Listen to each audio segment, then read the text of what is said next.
Dizem, porque não aprendeu com o Conde Como, aprendeu com o assistente do Conde Como. Isso não interessa. Dá mais valor ainda ao trabalho que o Carlos Gracie fez.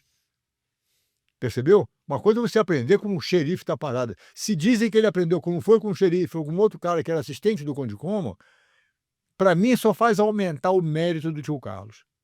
Porque hoje em dia a única razão pela qual as pessoas falam porque não foi o Gracie, foi o fulano que fez, tem várias pessoas que foram muito mais importantes, sabiam mais jiu-jitsu, têm mais conhecimento de jiu-jitsu que os Gracies tinham. Ninguém fez nada comparado ao que os Gracies fizeram. Encerrado o assunto. Tá entendendo? Porque o Carlos Gracie, como é que não foi ele que desenvolveu o negócio? Eu já tinha livro de jiu-jitsu e contava a mesma coisa antes, fazia os mesmos golpes que os Gracie dizendo que fizeram. Eu não quero saber. Quem foi lá na guerra e mostrou, meteu a cara e deu pancada em todo mundo foi a família Gracie. Cadê os caras que fizeram essa história? Cadê todo mundo? Não apareceu. Aí depois que os Gracie fizeram o que eles fizeram, aí começaram a aparecer uma opção de herói, de outra coisa. Isso é conversa fiada. Então o trabalho que o Carlos Gracie fez de aprender, ser o primeiro a aprender isso do Conde Como. Porque outras pessoas foram aluno do Conde Como também. Eu concordo com isso, eu sei que é verdade. O Carlos Gracie era um garoto, era um ratinho de tatame ali brincando. 15 anos de idade. Não pode ser essa impressionante dessa maneira, não é nada disso. Cadê os outros caras que foram alunos do Conde Como? Cadê todos eles? Cadê os alunos dele que defenderam o jiu-jitsu? Não tem ninguém.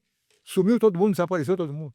Então o trabalho que o Carlos Gracie fez tem para mim esse valor cada vez maior. Quanto mais a pessoa diz que o trabalho que ele fez não foi importante, mais eu dou valor ao trabalho dele. Aí ele passou para os irmãos. O tio Jorge parece que foi o primeiro a ser um cara que realmente ficou de ponta, lutou bem, fez uma onda inicial no Rio de Janeiro. O Jorge era o chamado Gato Ruivo? O tio Jorge era o Gato Ruivo, exatamente. Mais velho que o papai. Depois que o Jorge Gracie começou a fazer isso, fazer uma onda, os irmãos, o Gastãozinho também, o tio Oswaldo também, mas o Oswaldo morreu cedo, foi para Belo Horizonte, morreu de tifo lá, com parece 30 e poucos anos ainda. E depois o Gastão foi para São Paulo, e ficou o Jorge Gracie na academia com o tio Carlos, sendo o cara de frente da briga. O Carlos Gracie fez poucas brigas no começo, lutou algumas vezes, mas não foi o cara que brigou o tempo todo. Ele era o cabeça da brincadeira. Conclusão. O Jorge era um cara meio indisciplinado, não queria escutar muito o tio Carlos, e o papai não, o papai, como era mais novo, levou o Carlos Gracie muito a sério, como disse, era quase um segundo pai para ele.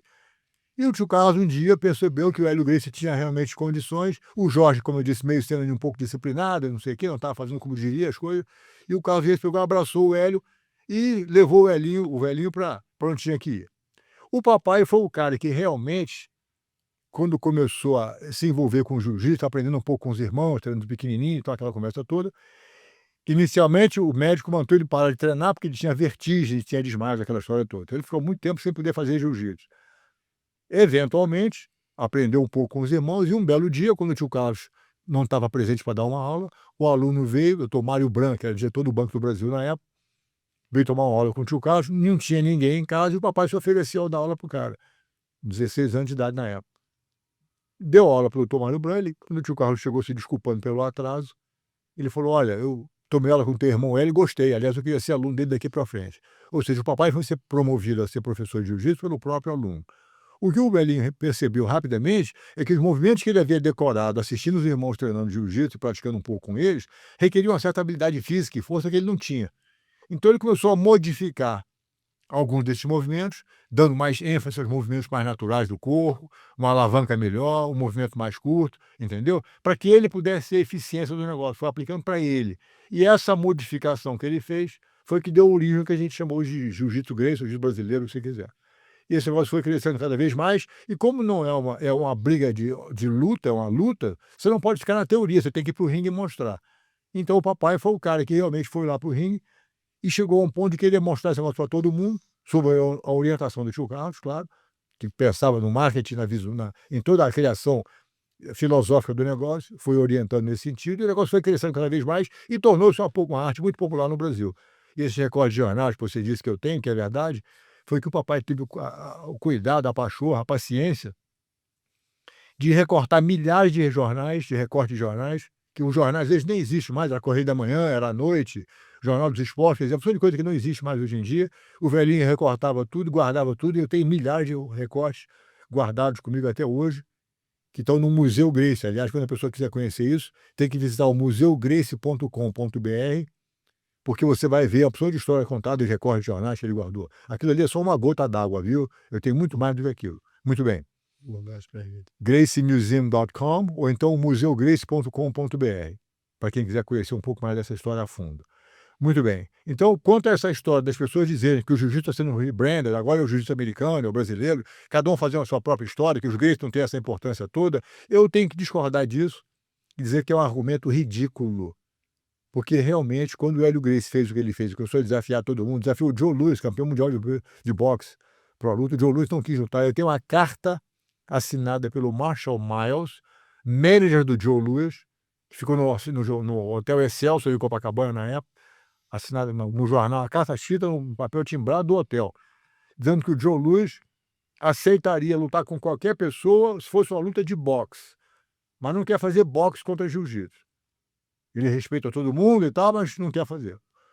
Ou seja, o desafio do Hélio Gracie nos jornais contra o Joe Louis está escrito, está impresso. Cadê os outros alunos do Conde Coma que não apareceram nessa hora? Cadê os alunos do Conde Coma que não lutaram com Kimura?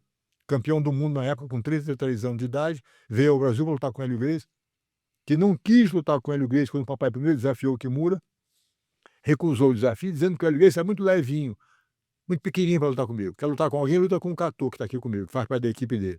O papai lutou com o Cator, a primeira luta com costela quebrada, empatou com o Cator. Um mês depois lutou de novo e estrangulou o Cator em 6 minutos, botou para dormir. Foi aí que o Kimura teve que aceitar o desafio do Hélio Gracie e lutou com ele. Primeira vez na história que o Campeonato Mundial de Jiu-Jitsu foi disputado fora do Japão pelo título. Foi no Maracanãzão, no Rio de Janeiro.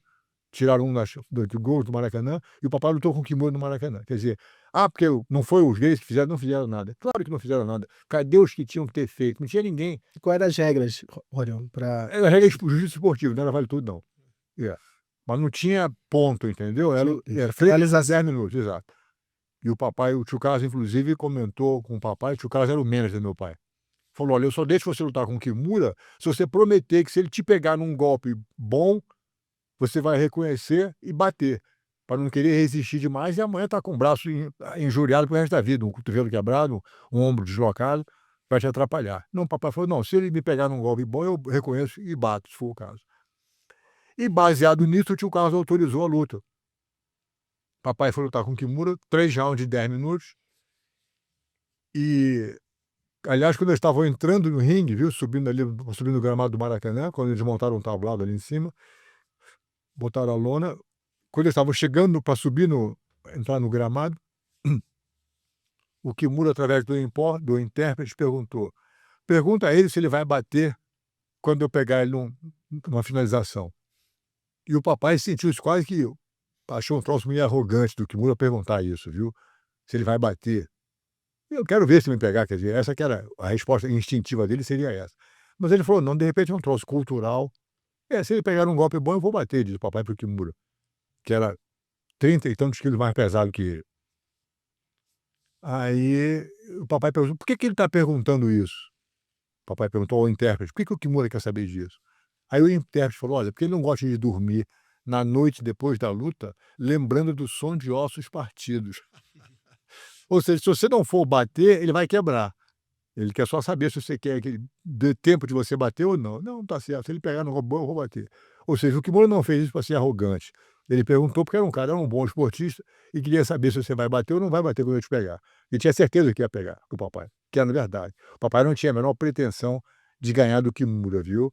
Ele declarou isso várias vezes. Eu tenho entrevista dele dizendo que eu não tenho a menor pretensão de ganhar do Kimura. Eu sei que o Kimura vai ganhar. Agora, eu, como professor de jiu-jitsu, como pesquisador da arte, eu quero saber o que o Kimura vai fazer que eu não conheça. Razão pela qual ele não podia botar um aluno dele grande para lutar com o Kimura. Tinha que ser ele. Ele queria sentir na pele essa experiência. Então, ele lutou com o Kimura e realmente foi uma luta impressionante. O Kimura estava tão confiante da vitória que ele declarou na época, nos jornais, que se o Hélio Gracie durasse 3 minutos, ele devia ser considerado vencedor. 3 minutos. Então a luta começou e aos 3 minutos tinham 50 mil brasileiros do Maracanã gritando, já ganhou, já ganhou, já ganhou. É claro que o juiz não parou a luta, deixou continuar. Mas o Kimura não conseguiu ganhar o papai em 3 minutos. A luta continuou. Aliás, no decorrer da luta, viu? Teve uma hora que o Kimura estava com o papai na gravata de lado, que ele fazia muito bem, ele pegava uma gravata de lado do pescoço do cara e botava o tórax no peito da pessoa que está embaixo. E espremeu o papai com tanta força, viu? Uma pressão enorme no peito dele. E de repente ele, Kimura, soltou a gravata e perguntou: "Bom?", perguntou: "Você está bem?". O papai fez assim, botou a mão no rosto e botou e sentiu sangue saindo do ouvido dele, por causa da pressão no tórax que ele estava sentindo. Mas como não tinha nada quebrado, ele falou: "Ok", o Kimura, pá, pegou de novo e continuou espremendo o pescoço dele. Eventualmente o velhinho escapou daquele movimento e caiu uma outra posição, na qual o Kimura estava com a perna cruzada através do tórax dele, como se fosse assim um cinto de bandoleiro, aquele cinto que ele é atravessado assim, aquela a faixa de presidente, aquela que fica atravessada do ombro até a cintura. Ele com a perna cruzada aqui embaixo, começou a espremer o peito do papai com a perna. E espremeu com tanta força, viu, que o velhinho não conseguia encher o pulmão de ar, ele não conseguia inspirar. A pressão era tanta, que o papai começou a pensar: "Puxa, eu prometi ao Carlos que se o Kimura me pegasse num golpe bom, eu ia bater. E esse é um golpe altamente eficiente, eu não estou conseguindo respirar, mas não é um golpe técnico. Se a perna estivesse no pescoço dele, seria um estrangulamento de perna correto, ele teria que bater. Mas como estava no peito, o velhinho falou: "Puxa vida, isso aqui não é um golpe técnico, isso é um golpe de força". E conhecendo ele, eu sei que ele não ia conseguir viver com o fato de ter perdido de uma espremida do Kimura, ele não ia aguentar isso. Então, enquanto ele estava decidindo se devia bater ou não, porque não conseguia respirar, ele perdeu a consciência e desmaiou. Literalmente apagou. O Kimura deve ter cansado de apertar e não ter tido o resultado que ele queria ter tido, papai não bateu, ele largou a perna, a tesoura de perna, e montou no papai. Quando ele largou a tesoura de perna, a circulação aconteceu de novo, o meu velho conseguiu inspirar, quando ele acordou, está o Kimura montado em cima dele, secando o suor, dizendo: "Bom, bom", elogiando ele, sem